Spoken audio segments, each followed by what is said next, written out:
ሰላም ጤና ይስጥልኝ ወደ ቻናሌ ቤተሰቦች ዕለታዊ መረጃዎችን ይዤላችሁ መጥቻለሁ። ማንም ማንነታችን በኃይል ሊነጥቀን አይችልም ሲሉ የጠለምት ነዋሪዎች በሰላማዊ ሰልፍ አሰምተዋል። እንግዲህ ታጥቀው በጫንቃ ሲንቀሳቀሱ የነበሩ ታጣቂዎችም የመንግስትን የሰላም ጥሪ ተቀብለው መስጠታቸው ተሰምቷል ማለት ነው።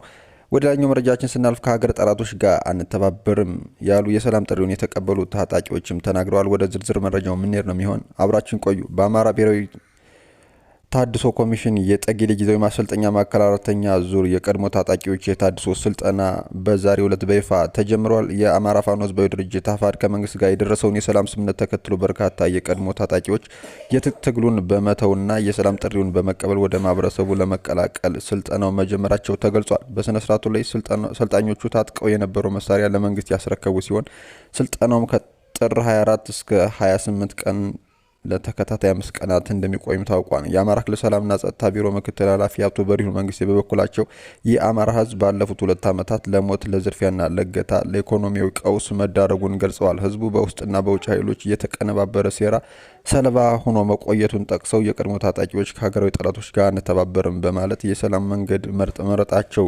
ሊመሰገን የሚገባ መሆኑንም አጽንኦት ሰጥተዋል። ከዚህ ቀደም በስልጠናው ያለፉ ወገኖች ህዝባቸውን ለማገልገል ዝግጁ መሆናቸውን በመጥቀስ አዲሶቹ ሰልጣኞችም ለልማትና ለሰላም ግንባታ ጎን እንዲቆሙ ጥሪ አቅርበዋል። በብሔራዊ ታድሶ ኮሚሽን ዲሞቢላይዜሽን ዳይሬክተር ኮሎኔል ጎሳዬ ጥላሁን ሰልጣኞች የጥፋት መንገድ ትተው ወደ ሰላማዊ ህይወት መመለሳቸው እንኳን ደህና መጣችሁ መልእክትም አስተላልፈዋል። በሀገር አቀፍ ደረጃ በዲዲአር ፕሮግራም ከ84000 በላይ በአማራ ክልል ደግሞ ከ14000 በላይ የቀድሞ ታጣቂዎች ስልጠና ወስደው ወደ ማህበረሰቡ መቀላቀላቸውን ዳይሬክተሩ አስታውቀዋል። ለዚህም ስኬት አስተዋጽኦ ላበረከቱ የመከላከያ ሰራዊት አባላትና አካላትም ምስጋናቸውን አቅርበዋል። ወደ ሌላኛው መረጃችን ስናልፍ ታጥቀው በጫካ ሲንቀሳቀሱ የነበሩ ታጣቂዎች የመንግስትን የሰላም ጥሪ ተቀብለው እጃቸውን ሰጥተዋል። በምስራቅ ጎጃም ዞን በሁለት እጅ ንስ የወረዳ አካባቢ ራሱን መብረቁ ብርጌድ በማለት ሰይሞ ሲንቀሳቀስ የነበሩ ታጣቂ ቡድን ውስጥ የነበሩ 12 የቡድኑ አባላት ለሁለት እጅ ንስ የወረዳ ጥምር ጦር የመንግስትን የሰላም ጥሪ ተቀብለው እጃቸውን ሰጥተዋል። የሰላም ስምምነቱን ተቀብለው ከሙሉ ትጥቃቸው በሰላም የገቡ ታጣቂዎችን የሁለት እጅ ንስ የወረዳ ጥምር ጦር በሰላም ተቀብሏቸዋል። ታጣቂዎቹ ከሙሉ ትጥቃቸው የቡድን መሳሪያዎችን እና ሌሎች የነፍስ ወከፍ መሳሪያዎችን በመያዝ የመጡ ሲሆን ይህም በአካባቢው ዘላቂ ሰላም ለማስፈን እየተደረገ ላለው ጥረት ትልቅ አስተዋጽኦ እንደሚኖረው ታምኖበታል።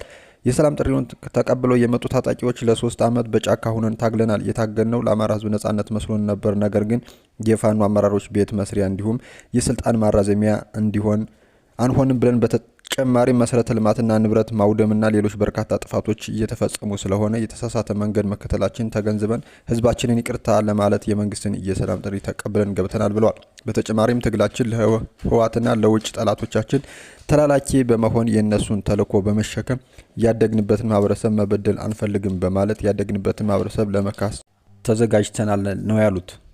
ወደ መጨረሻው መረጃችን ስናልፍ ማንም ማንነታችን በኃይል ሊነጥቀን አይችልም የጠለምት ነዋሪዎች በሰሜን ጎንደር ዞን ምዕራብ ጠለምት ወረዳና በማይጠብሪ ከተማ የህወሓትን ትንኮሳ የሚያወግዝና ሰላምን የሚደግፍ ህዝባዊ ሰላማዊ ሰልፍ ተካሂዷል። የሰልፉ ተሳታፊዎች ህወሓት በጠለምት ህዝብ ሲያደርስ የኖረው ግፍ አልበቃው ብሎ ለዳግም ግፍና ወረራ መነሳቱን ገልጸዋል። ለሰልፍ የወጣ ነውም ወረራውን ለማውገዝና ሰላምን ለመደገፍ ነው ብለዋል። የማይጠብሪ ከተማ ነዋሪው አብርሃም ገብረ ማርያም ለሰላማዊ ሰልፍ የወጣ ነው የህወሓትን ግፍ ለማውገዝ ነው። ህወሓት ልጆቻችን ሲገድል የኖረ ወራሪና አጥፊ ቡድን ነው ብሏል። ቡድኑ እስካሁን ያደረሰው ግፍ ይበቃል፣ ለዳግም ወረራ ተነስቶ መጥቷል። ህዝቡም ዳግም ግፍ እንዳይፈጸምበት በአንድነት ተነስቷል ነው ያሉት። በማንነታችን በርካታ የግፍ ዓመታትን አሳልፈናል፣ ያ ጊዜ አሁን አብቅቷል ብለዋል። በህወሓት የአገዛዝ ዘመን የጠለምት ህዝብ ተገድሏል፣ ታስሯል፣ ተገርፏል፣ እንዲሰደድም ተደርጓል። ይህ ድጋሜ የሚቀበል ህዝብም የለም አይኖርምም ነው ያሉት። ነዋሪዎቹ እኛን በአንድነት ያስነሳን ግፍና ስቃይ ነው ብለዋል። ህወሓት ወራሪና ዘራፊ ሰላም የማይፈልግ ነፍሰ ገዳይ ቡድን መሆኑንም ገልጸዋል። ከመንግስት ጋር በመሆን ህወሓትን እስከ መጨረሻው ለመታገልም ዝግጁ እንደሆኑም ነው የተናገሩት። ህወሓት በጠለምት ህዝብ ላይ ያደረሰው ግፍና በደል አልበቃ ብሎት ለዳግም ግፍ መምጣቱን ኢትዮጵያውያን ሊያውቁት እንደሚገባም አስረድተዋል። ህወሓት ሴረኛና ሀገር አፍራሽ ቡድን መሆኑንም መረዳት እንደሚገባ ነው የተናገሩት። የጠለምት ህዝብ በአንድነት ሆኖ እንደሚታገለው ገልጸዋል። የትግራይ ህዝብ ህወሓትን ሊያወግዝና የጠለምትን አማራ ህዝብ ማንነት እንዲያከብር ሊታገል እንደሚገባም ነው የተናገሩት። ህወሓት ከሻቢያና ከጽንፈኛ ጋር ሆኖ የኢትዮጵያን ሰላም ለመበጥበጥና ሀገርን ለመበተን እየሰራ መሆኑንም ጠቅሰዋል። ሌላኛው የማይጠብሪ ከተማ ኗሪና አለባቸው አለሙ የህወሓትን ዳግም ወረራ ትንኮሳ ለማውገዝና ከመንግስት ጎን ሆነን ሰላምን ለማረጋገጥ ያለንን ቁርጠኝነት ለማሳየት ሰላማዊ ሰልፍ አድርገናልም ብለዋል።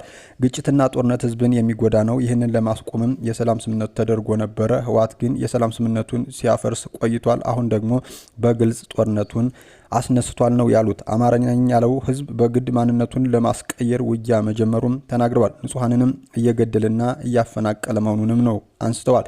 ወያኔ እስካሁን አልበቃኝም ብሎ አሁንም ግፍ እየፈጸመብን ነው። ይህ መቆም አለበት፣ ሊበቃ ይገባል። ኢትዮጵያውያን እየደረሰብን ያለውን ግፍም ማወቅ አለባቸውም ነው ያሉት።